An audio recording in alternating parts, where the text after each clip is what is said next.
So the tax regime has once again been simplified, which was the right thing to do in the first place. So you don't have to do computation. If you remember, the tax slabs as of yesterday were that if you did the computations and money management, that up to 7 lakhs, you could avoid paying taxes. Well, a little bit of simplification has come your way. And 0 to 3 lakhs, once again, no taxes. So your bottom line slab is 3 lakhs, on which you can then also, remember, apply a standard deduction now of 75,000 rupees as opposed to 50,000 rupees a bit earlier.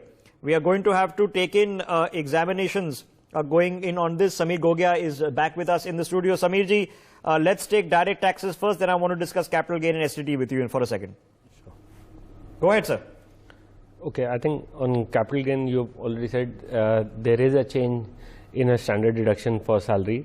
There is a slight increase from 50,000 to 75,000. There is a slab change as far as the new regime is concerned. So there has been rationalization of the slab. On corporate side, I have seen there's a abolition of equalization levy. There has been not much on the manufacturing company lower 15% tax rate. But the finance minister has spoken about revamping the entire income tax act. So we may see a light of the direct tax code. Okay, but so the headline figures are this. We are talking about a revamping that we've been talking about revamping for a long period of time. She's given herself a 6 month time for the government to now revamp this, which is basically simplification of the tax code. Now let's look at larger picture, ladies and gentlemen, that this was not done in the February tax, in the February budget. There was no change in direct taxes, but a change in direct taxes has now indeed happened. And I'm going to repeat the figures once again. 0 to 3 lakhs, no taxes. 3 to 7 lakhs, 5%. 7 to 10, 10%. 10 to 12, 15%. 12 to 15, 20%. And greater than 15 lakhs is the maximum tax slab now of 30%. If you're earning 15 lakh rupees, you are going to save rupees 17,000 per taxpayer per year. This is what the tax regime is indicating, which includes the standard deduction increment from 50 to 75,000 rupees and the family pension standard deduction increment from 15 to 25,000 rupees. Mr. Gogia, now let's jump into security transaction tax on FNO and the changes that have been made. I think they have levied 0.02 and 0.01 on STT on FNO. I think this is majorly to discourage people a little, because people have been more doing these type of transactions on shore. They want people to hold this equity. They want people to shift on from mere speculative transactions to a normal holding period. So I think that's the move there. They have introduced this tax. Okay, markets, will they appreciate it? I think people have been making a huge profit. If you see the last trend recently, I think they won't mind that. So the security transaction tax, ladies and gentlemen, is not on the profit value, it is on the transaction value. So eventually you keep paying a tax rate, even if your overall trading turns into a loss. So it is not just 0.02% seems like an insignificant amount. Of course, it has a compliance impact as well, a recording impact, because the tax authorities then are able to record FNO transactions a bit better. So there is an administrative impact which benefits the income tax departments as well as the finance ministry. But moreover, the security transaction tax is what it says. The markets are working in the EV industry. Ankit Kumar joining us. He's working in a drone logistics startup. I'm going to try to get more people as well. Ayush Lohia, quickly, your thoughts on the budget? Well, yet to see in detail how the things is there for electric vehicle. But as of now, I can see that no major announcement has done apart from few changes which we anticipated. So maybe in a more half an hour's time we'll be... Okay, you need some time to examine the changes. Please do that, sir, because we are here to discuss them. Let me quickly get Ankit Kumar into this conversation. Ankit ji, your quick thoughts.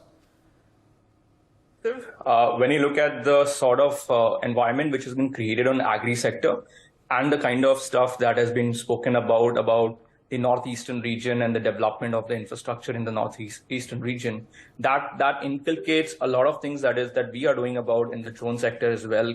trying to bring in and bring people closure and connect and bring those kind of stuff in place.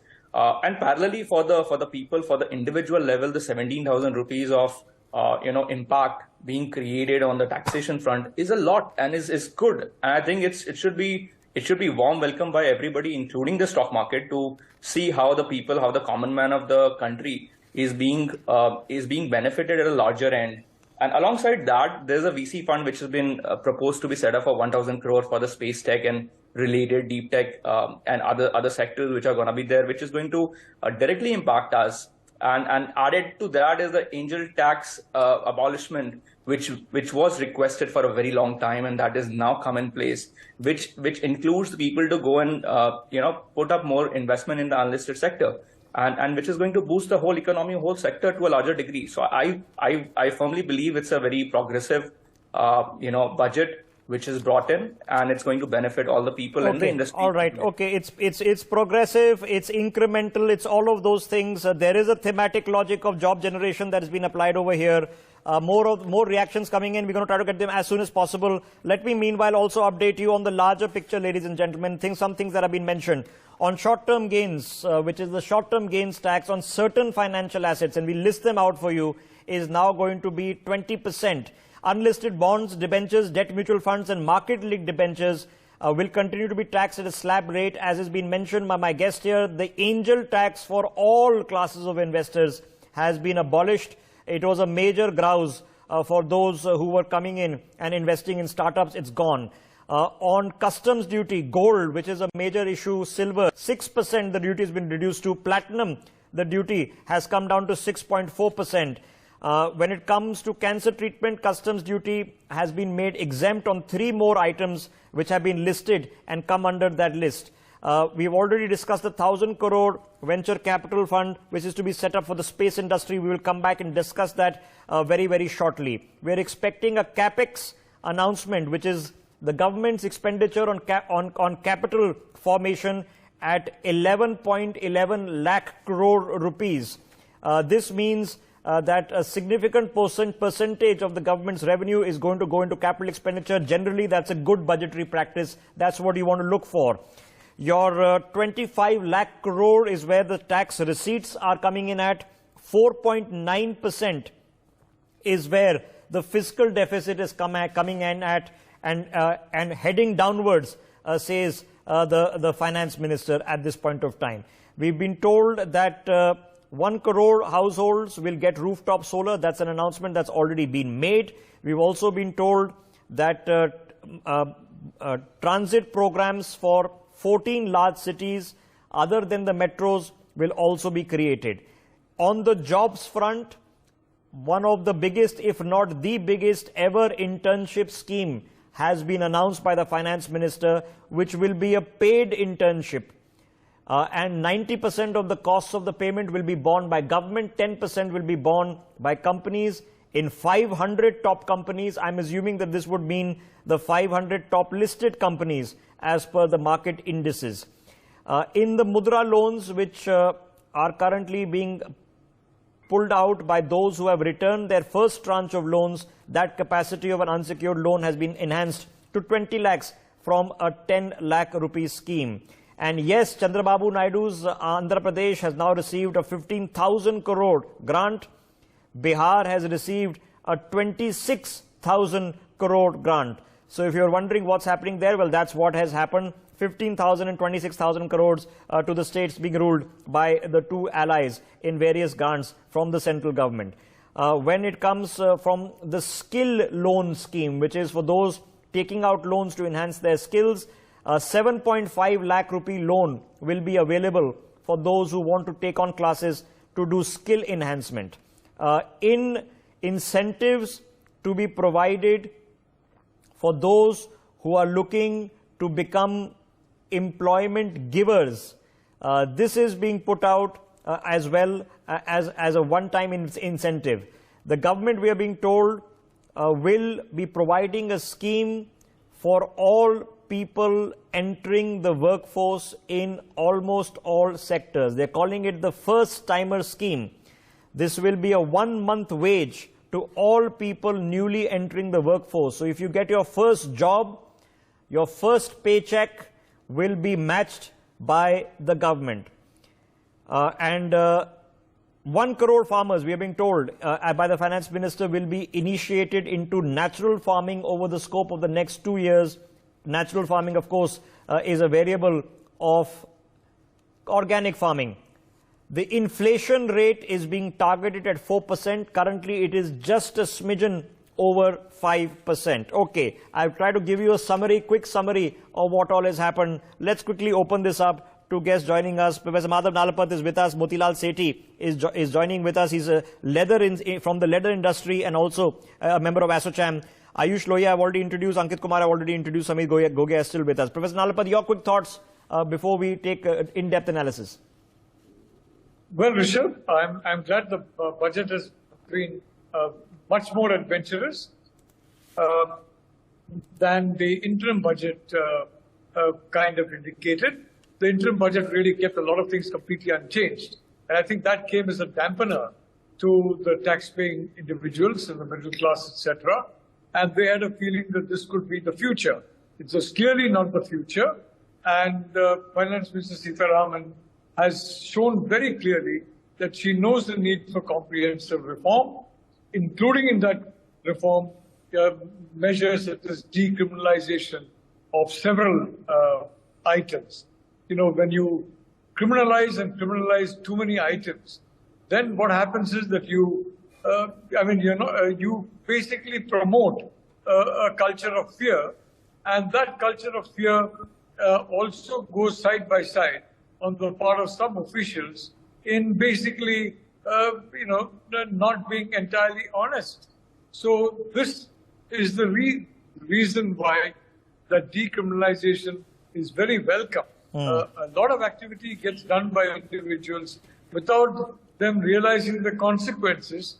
And I think, such individuals need to be given some protection so that there's a climate of hope and not of fear. That has been generated here. I think it's a very good start, if you ask me, Rishabh. Okay. It's a start absolutely in the right direction. And I'm sure the subsequent budgets are going to be... Okay, five pillars, the finance minister has put under 5 schemes, 5 categories for job employment related activities. One includes the largest ever internship program, which is going to be subsidized to the tune of 90% by the Exchequer, by the Government of India. A paid internship program, top 500 companies. Is this the right move, headed in the right direction? Absolutely, Rishabh. Absolutely. Educated individuals, people with skills, they should be employed. And a lot of individuals in India, they need a period of internship before being fully capable of handling actual tasks. There has been a problem facing several companies. And this is a brilliant idea, if you ask me.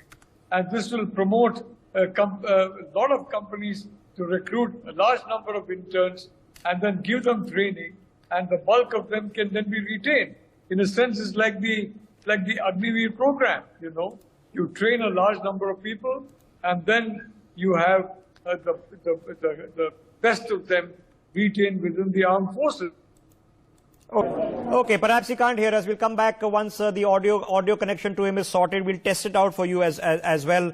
Let's continue this conversation meanwhile and take it forward with Professor Nalapat. Professor Nalapat, on the employment scheme specifically, I asked you about the internship scheme. Now, the government says that for those people, those young people who are getting a job for the first time, who have entered a formal sector for the first time, they will be receiving an EPFO benefit up to the tune of 15,000 rupees. Now, why are we encouraging people to take up jobs when I thought we were encouraging people to, do startups and become, job creators and not job seekers?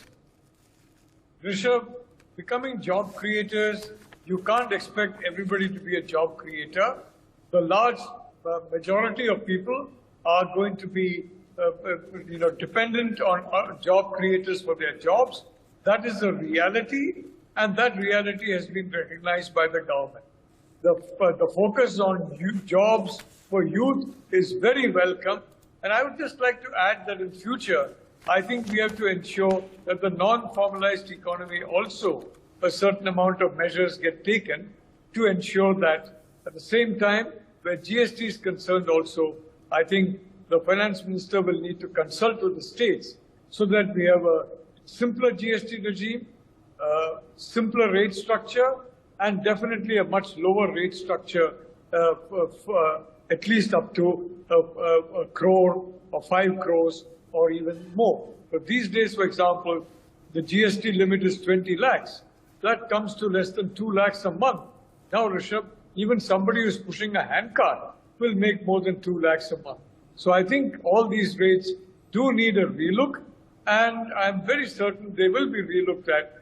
Overall, it's an extremely encouraging budget because it shows the promise that is to come, and I think it will be followed in subsequent months by several more changes in regulations, so that overall the ease of doing business, the ease of starting a business, both of that will improve in a very, very significant manner. That's the only way we can get job creation. Okay. And may I say, Rishabh, Yeah. that job creation is needed across the board, in the formal as well as the informal. For quite some time, you can't do away with the informal. And Okay. for both, we need to have incentives and we need to have a proper climate. Okay. I'd like to say this budget is creating a proper climate for all of that. Okay, incentivization. Let me ask this thought then to Amit Kumar. Amit, are you looking for employees? And if so, if you start hiring them, how much of a conversation that a 3,000 rupees per month makes for you as an employer? See, I'll tell you something, the whole centricity of the entire budget has been around people and how can get more jobs being created into the entire sector. So if you look at the startup that we run, what we face on a regular basis is the skill set not being available in the market, and there's deeper focus on developing those skill sets. If you get interns in the market who can come and join us, there's lots of people who want to come and do that. So let me ask you the straight question. No, Ankit, will you then tell the interns come? Because now you get paid by government to come. I have to pay you 1,000 rupees a month, and the government pays you 4,000 rupees a month, and I'm willing to take as many as possible. 100%. So I think we can welcome from tomorrow. Okay, you'll be ready, but of course this qualifies to the top 500 companies. Now which those 500 companies are, whether this by market cap, whether it's by Sensex listing, we'll have to find out very, very quickly. Okay, then let me take the obvious next question to you. When it comes to employers benefiting, would it help you hire people if the government says that as soon as you get a job and registered for EPFO, you will actually be paid 1 month's salary by the government in addition to what you're earning? Indeed, because, it's a new sector, right? And when we talk about deep tech, space tech, drone tech, etc., you're hiring freshers who are coming and who are joining. And to them, this is a big benefit which is coming their way. And for an employer like us, it's a big benefit that we can extend to the people out there. Okay. And boost them and promote them to come and join sectors like this to boost and try to do multiple levels of things. Okay, so there is an advantage here. Number one, more companies will be able to hire people because the people that they hire will get an opportunity to get 1 month's free pay. These are first-time employees. So the first person getting their first job. So as soon as you get your first job, the second is the companies that are primarily relying on getting consultants because they're very wary of hiring employees. Well, the people, both the employer and employee, have now an incentive to actually be on a payroll rather than on some sort of consultancy contract, which of course adds up to something significantly special. Let me quickly try to get in a conversation and rope in from ASSOCHAM, Mr. Motilal Sethi. Mr. Motilal Sethi, if you can hear me, what are your first thoughts, sir? Yes. See, the budget is very appropriate in line with